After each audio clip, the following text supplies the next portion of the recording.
স্নেহের 2024 সালের নতুন বছরের পঞ্চম শ্রেণীর ছাত্রছাত্রী বন্ধুরা, আশা করি তোমার সবাই ভালো আছো। আজ আমরা যে বিষয়টি নিয়ে আলোচনা করব পঞ্চম শ্রেণীর সেকেন্ড সামেটিভ অর্থাৎ দ্বিতীয় পর্যায়ক্রমিক মূল্যায়নের বাংলার সিলেবাস, প্রশ্ন কাঠামো এবং নমুনা প্রশ্নপত্র নিয়ে। প্রথমে তোমরা সিলেবাসটা দেখে নাও কী কী বিষয় তোমাদের সেকেন্ড সামেটিভ অর্থাৎ দ্বিতীয় পর্যায়ক্রমিক মূল্যায়নে থাকবে। তোমাদের টেক্সট বই অর্থাৎ পাতাবাহার বই থেকে থাকবে মাঠ মানে ছুট, লিমেরিক, ঝড়, মধু আনতে বাঘের মুখে, মায়াতরু, ফণিমনসা ও বনের পরী, পাহাড়িয়া, বর্ষার সুরে, বৃষ্টি পড়ে টাপুর টুপুর, বোকা কুমিরের কথা আর চল চল চল। আর তোমাদের ভাষাপাঠ বই থেকে থাকবে লিঙ্গ, বচন আর চিঠিপত্র। এবার তোমরা প্রশ্ন কাঠামোটা দেখে নাও। তোমাদের গদ্য থেকে থাকবে মোট 5 নম্বর, কবিতা থেকে থাকবে 5 নম্বর, ব্যাকরণ থেকে 5 নম্বর আর নিমিত্ত থেকে থাকবে 5 নম্বর। এই রয়েছে টোটাল তোমাদের 20 মার্কের প্রশ্ন কাঠামো। এবার আমরা নমুনা প্রশ্ন সরাসরি স্ক্রিনে কিন্তু তোমরা পঞ্চম শ্রেণীর সেকেন্ড সামেটিভ অর্থাৎ দ্বিতীয় পর্যায়ক্রমিক মূল্যায়নের বাংলার কোশ্চেন পেপারটা দেখতে পাচ্ছ। ফুল মার্কস তোমাদের রয়েছে 20 আর সময় তোমাদের রয়েছে 40 মিনিট। একে দাগে রয়েছে সঠিক উত্তর নির্বাচন করে লেখো যে কোনো 3টি প্রতিটি প্রশ্নে মান 1 করে 1 × 3 = 3। প্রথম, আখের আগার অংশ হলো মিষ্টি নোনতা, টক না তেতো, হবে নোনতা। তাহলে আখের আগার অংশ হলো নোনতা। পরের প্রশ্ন, ডাকাত দলের কানে গোজা ছিল কলকে ফুল, ধুত্রা ফুল, জবা ফুল, চাঁপা ফুল, হবে জবা ফুল। যখন ঝড় ওঠে তখন আকাশ থাকে কালো লাল, নীল না সাদা, হবে কালো। পরের প্রশ্ন, বাংলার বাঘ নামে পরিচিত আশুতোষ মুখোপাধ্যায়, যতীন্দ্রনাথ মুখোপাধ্যায়, রাজা রামমোহন রায়, শিবশঙ্কর মিত্র, হবে আশুতোষ মুখোপাধ্যায়। সুন্দরবনের মধু সংগ্রহের সেরা সময় জুন আর জুলাই, এপ্রিল আর মে, আগস্ট আর সেপ্টেম্বর, মে আর জুন, হবে এপ্রিল আর মে। পরের প্রশ্ন, কুমির জানত আলু গাছ, ফল কাণ্ড, মূল না ফুল, হবে ফল। দুই দাগে হচ্ছে নিচের প্রশ্নগুলির নিজের ভাষায় উত্তর লেখো যে কোনো 3টি প্রতিটি প্রশ্নে মান 1 করে 1 × 3 = 3। প্রথম, পশ্চিমবঙ্গের যে কোনো একটি পাহাড়ের নাম লেখো।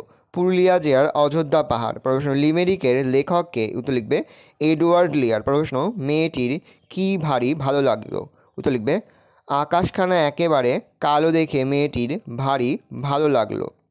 প্রশ্ন,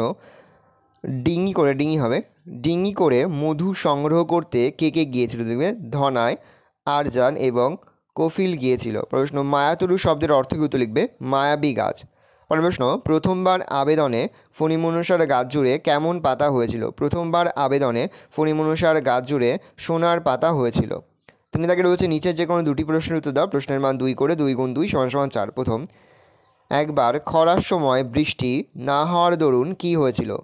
একবার খরার সময় বৃষ্টি না হওয়ার দরুন মানুষ, পশু, গাছপালা ধ্বংস হয়ে গেল।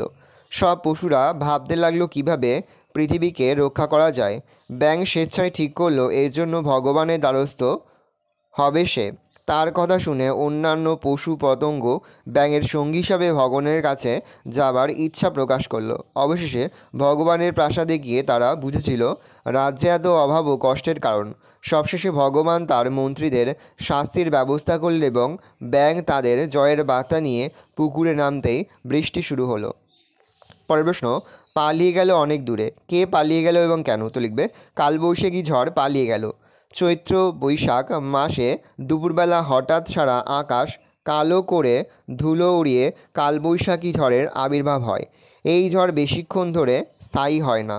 হঠাৎ ঘূর্ণিপাকের মতো ঝোড়ো হাওয়া এসে বিদ্যুৎ চমকে অনেক দূরে চলে যায়। ধনাই কীভাবে বাঘের হাত থেকে বেঁচে গেল? বাঘটা শীষের গর্তের ভিতর পড়তেই ধনাইয়ের মাথায় যে মধুর কলসিটা ছিল সেটা বাঘের মাথার ওপর ভেঙে পড়ল। বাঘের সারা মুখে চোখে মধু ছিটকে পড়ল। বাঘ ফোঁত করতে লাগলো। এভাবে ধনাই বাঘের হাত থেকে বেঁচে গেল। রূপালি ঝাড়ল বলতে কী বোঝো? এখানে সূর্যের আলোর সঙ্গে রূপালি ঝালরের তুলনা করা হয়েছে। সূর্যের আলোয় যখন সব কিছু ঝিকমিক করে তখন তাকে রূপালি ঝালরের মতো দেখায়। শেষ পর্যন্ত ফণিমনসার কেমন পাতা চাইছিল নিজের জন্য। বনের পরীর সহায়তায় সোনার পাতা, কাঁচের পাতা, পালংয়ের পাতার রূপ গ্রহণের উপযুক্ত শিক্ষা পেয়ে ফণিমনসা নিজের প্রকৃত কাঁটা ভরা সূচালো পাতা চাইল। পরে হচ্ছে লিঙ্গ পরিবর্তন করো যে কোনো 3টি প্রতিটি প্রশ্নে মান 1 করে 1 × 3 = 3। অধ্যাপক হবে অধ্যাপিকা, বুদ্ধিমান হবে বুদ্ধিমতী, নায়ক হবে নায়িকা, কবি হবে মহিলা কবি, প্রকাশক হবে প্রকাশিকা, পাঠক হবে পাঠিকা। 5 দাগে রয়েছে নিচে যে কোনো দুটি প্রশ্নের উত্তর দাও। প্রশ্নের মান 1 করে 1 × 2 = 2। প্রথম, বচন বলতে কি বোঝো? বাংলায় বচন কত প্রকার ও কী কী? যার দ্বারা বিশেষ্য বা সর্বনাম পদের সংখ্যা সম্পর্কে আমাদের ধারণা হয় তাকে বচন বলে। বাংলায় বচন 2 প্রকার, একবচন ও বহুবচন। পরে সে শব্দটির বহুবচনের রূপটি লেখো। সে শব্দের বহুবচনের রূপটি হচ্ছে তারা। লিঙ্গ কয় প্রকার ও কী কী? লিঙ্গ প্রধানত 4 প্রকার, পুংলিঙ্গ, স্ত্রীলিঙ্গ, উভয়লিঙ্গ আর ক্লীবলিঙ্গ। পরে যে কোনো একটি প্রশ্নের উত্তর দাও। প্রথম, তোমার জন্মদিনের আমন্ত্রণ জানিয়ে বন্ধুকে চিঠি লেখো। লেখা শুরু করবে, প্রিয় বন্ধু সুদীপ, ওপরে ঠিকানা দেবে। পত্রের প্রথমে তোকে জানায় আমার আন্তরিক ভালোবাসা। আশা করি ঈশ্বরের কৃপায় ভালোই আছিস। আগামী 12ই বৈশাখ আমার জন্মদিন। এবার জন্মদিনটা একটু ঘটা করে হবে। দুপুরে অনেক লোকজন খাবে।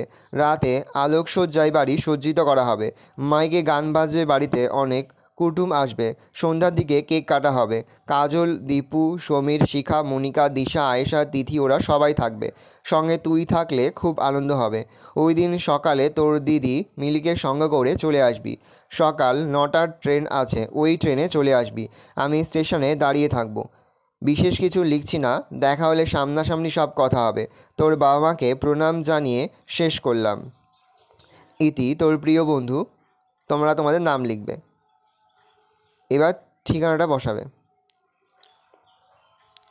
পরের প্রশ্ন রয়েছে, গরমের ছুটি কেমন কাটালে জানিয়ে দূর থেকে লেখা ভাইয়ের চিঠির প্রত্যুত্তর দাও। প্রথমে তোমরা তোমার ঠিকানা লিখবে, ভাইয়ের নাম লিখবে। স্নেহের রিগ, গতকাল তোমার চিঠি পেয়েছি। তুমি জানতে চেয়েছিলে আমি গরমের ছুটি কেমন কাটলাম। খুব ভালোই কাটিয়েছি ভাই, শুনলে তুমি খুশি হবে।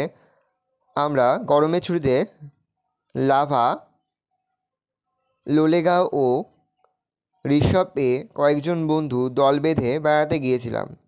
আমাদের দেখভালের দায়িত্বে ছিলেন হেড স্যার। সরজাক্ষনন্দের নেতৃত্বে আরও 3 জন শিক্ষক, সুকুমার ভট্টাচার্য, নীলমণি পান, কিশোরীমোহন চৌধুরী।